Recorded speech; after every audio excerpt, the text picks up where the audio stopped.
Salut à tous, aujourd'hui on se retrouve pour un nouvel épisode de l'After Zap Image, donc ça sera l'épisode numéro 3. Ouais, déjà le 3, hein, c'est bien. Donc c'est parti, on va commencer, j'ai encore sélectionné une 15 ou 20 photos, donc on va commencer avec un petit hommage à Thierry Roland qui nous quittait il y a 5 ans, donc Thierry Roland c'était l'ancien commentateur de l'équipe de France. Ouais, surtout à TF1, je pense que tout le monde l'a déjà entendu. Ouais, je pense. Parce que ça après fait les plus jeunes, surtout à la finale, la Coupe du Monde, quand ils avaient marqué, il avait fait une, je sais plus quoi, une phrase légendaire. Vous pouvez regarder sur YouTube. Et voilà les gars, 5 ans déjà qu'il nous a quitté. C'était un très bon commentateur. Ça change de maintenant. Ouais, de maintenant. On va continuer avec la première info, donc ça serait que Alvaro Morata serait transféré à Manchester l'année prochaine contre 80 millions d'euros.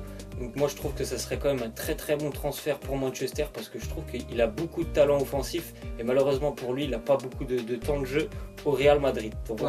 Bah oui, surtout que Zlatan il part l'année prochaine, donc il leur faut absolument un attaquant. Et vu qu'Antoine Griezmann l'année prochaine, il reste à Madrid parce que voilà ils peuvent pas recruter. Voilà, donc Morata je trouve serait vraiment très bien. Après, je sais pas s'il va s'adapter au jeu de la Première Ligue. Il faut voir, mais Morata, c'est quand même adapté à la Juve la dernière fois. Après 80 millions, je trouve quand même que c'est cher. Bon, après voilà, c'est les Manchester, les gars. Ils sont blindés de prix. On continue avec le milieu de terrain qui peuvent jouer l'année prochaine. Donc à Manchester, on voit il y a Renato, Javi Martinez, Vidal. Enfin, vous voyez, il y a du monde. C'est pour tout ça pour dire que pour Tolisso, ça va quand même être compliqué de s'imposer l'année prochaine. Il y a quand même beaucoup de monde devant lui. Je pense qu'il aura pas sa place. Il va pas faire une Renato, j'espère. Hein, voilà, parce que Renato l'année dernière, il est venu, il a bien ciré. Bon, pourtant, il a montré des bons trucs au Portugal. Il serait sur le point de partir aussi, Renato. Ouais, bah je pense parce qu'il sait qu'il y a une arrivée en plus. Parce que pour moi, si on met trois milieux, je mets Thiago, je mets Vidal, ces deux-là ils sont intouchables. Il y a Kimmich qui est vraiment très bon. Même Martinez, il est bon. Et Alaba, tu sais qu'Alaba, il n'est pas obligé à chaque fois de jouer défenseur gauche. Hein. Il y en a plein, Carlo Ancelotti, les gars, ils le mettaient en milieu de terrain et à chaque fois il faisait l'affaire. Donc on verra, mais ça va être compliqué. Ça va être vraiment compliqué pour Tolisso. Compliqué, on verra bien de toute façon. Ensuite, on voit une photo, je crois que c'était il y a 3-4 ans. Où on voit c'était un match entre Santos et Sao Paulo où on voit 3 joueurs, je ne sais pas si vous allez les reconnaître, mais on en a vu. Donc il y a Neymar, Lucas et Casemiro, 3 joueurs qui maintenant jouent dans des grands clubs. 3 Brésiliens qui jouaient dans leur championnat au Brésil. Donc c'était Santos face à Sao Paulo. Sao Paulo. Donc voilà, je savais même pas que Casemiro et Lucas. Bah si, Lucas je savais, mais Casemiro je savais pas. Et Neymar avant quand il était à Santos, c'était vraiment. C'était un magnifique joueur. Très quand il est transféré au Barça. Maintenant on voit où ils ont évolué, des grands clubs bien sûr. On continue avec les. Comment ça s'appelle? Les finales, le nombre de vues de finale. Parce qu'il y en a beaucoup qui disent que la finale, la Super Bowl, aux États-Unis, voilà, c'est le truc le plus vu. Que pas du tout. Pas du tout. Regardez la différence, c'est 10 fois plus la Coupe du Monde. Parce qu'on voit 1 billion. En fait, billion c'est 1 milliard. Ça veut dire plus d'un milliard sur 7 dans le monde, elle regarde la finale. Voilà la finale, alors que 114 millions seulement. Après c'est des Américains. Après c'est des Américains. Mais c'est pour vous dire que le foot, les gars, c'est le sport numéro 1 du monde et il n'y a rien à dire, c'est pas le Super Bowl, le basket. On continue avec Donnarumma qui aurait été proposé au PSG par son agent, donc l'Italien il serait plutôt intéressé par le challenge du PSG. Il faut savoir qu'hier il n'a pas prolongé son contrat avec Milan, qui pourtant il lui avait proposé 4 millions d'euros par an. Il a dit non, il lui reste qu'un an de contrat, donc peut-être qu'il pourrait partir cette année à Paris. Je pense que ça serait pas mal parce que moi j'aime pas Trapp. Après il faut voir, Donnarumma il est très jeune.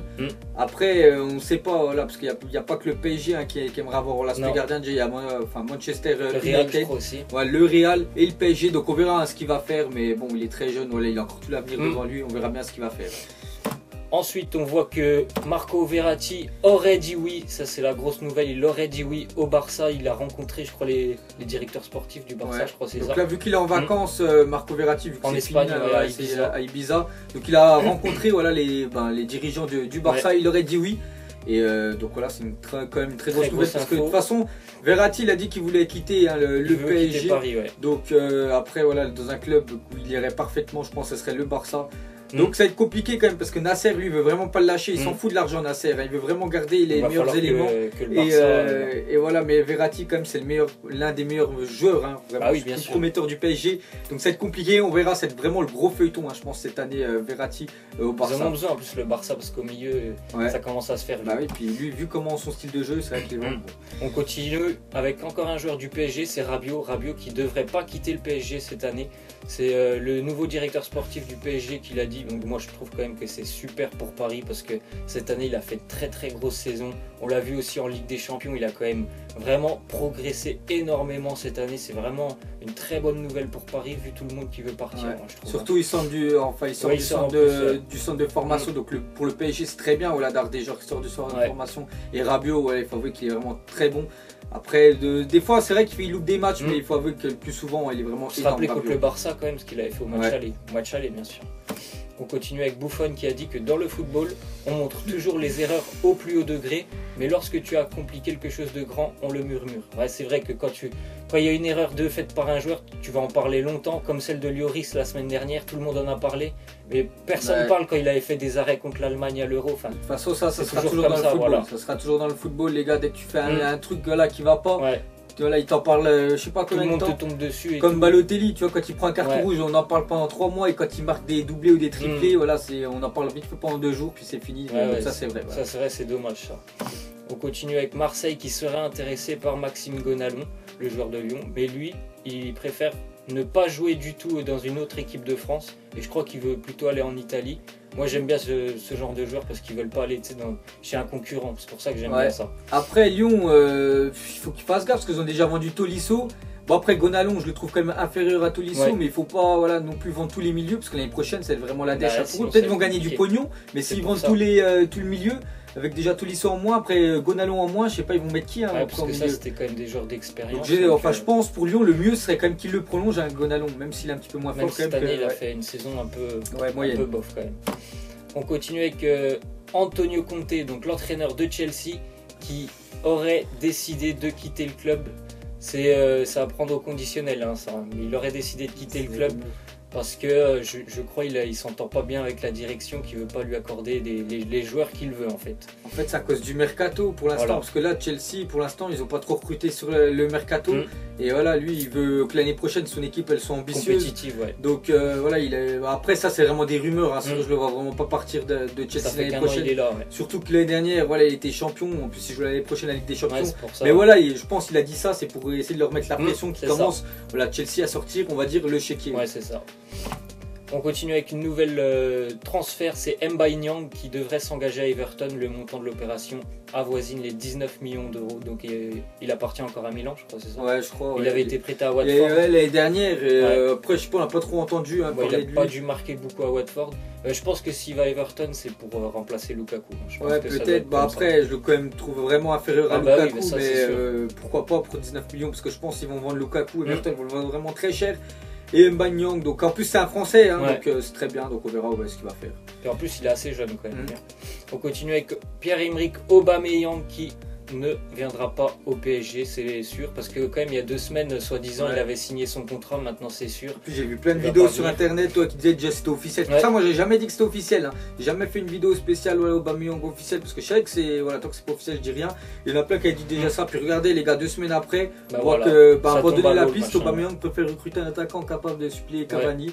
Donc voilà les gars. En gros il préfère un attaquant qui serait plutôt remplaçant de Cavani, c'est ça. Après avec le mercato on sait jamais, donc on verra bien comment ça se passe.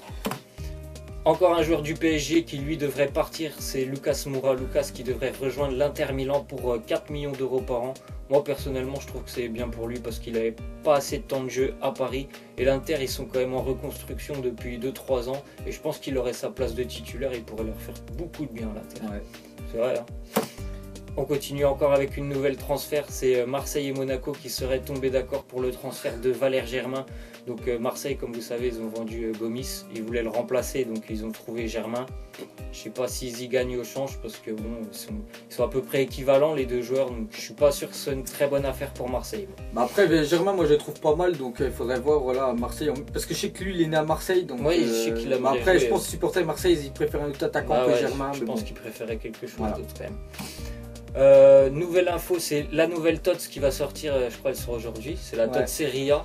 Donc il y a bien sûr des grosses cartes. Des grosses cartes, on sait, je vois Koulibaly en défense, Nengolan aussi, Nengolan 90 partout. 90 partout, Mertens aussi énorme. Qui a des stats à Cristiano Ronaldo, donc il va coûter vraiment très cher, donc vraiment elle est ultra cheatée la TOTS Serie A. Ultra cheatée, on va essayer de faire un petit pack opening d'ailleurs là-dessus.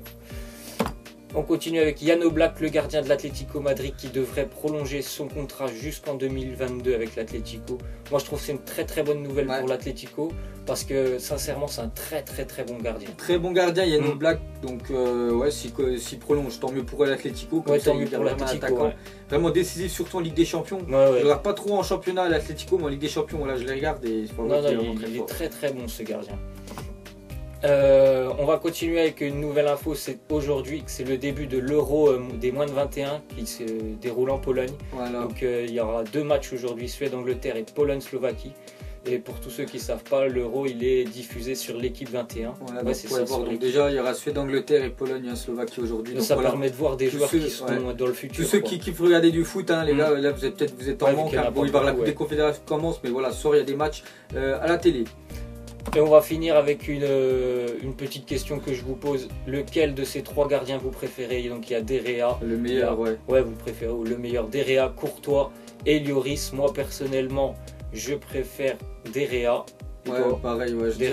C'est pas préféré, c'est surtout le meilleur. On s'en fout de préférer. Moi, c'est le meilleur que je trouve. Ah, mais je préfère parce que Derrea, je le trouve meilleur aux 2 autres, hein, parce que vraiment, il a sauvé Manchester United. Et peut-être qu'il y a des rumeurs qu'il envoie au Real. Mais d'ailleurs, j'aimerais mieux qu'il mettrait ça en commentaire. Donc voilà, c'est la fin de l'After Zap Image numéro 3. Merci à tous hier pour les likes parce que vous avez encore laissé, je crois, plus de 4000. On va continuer pareil, donc 1000 likes pour l'épisode numéro 4 de demain. Voilà, nous on vous laisse. On vous dit à la prochaine. Ciao.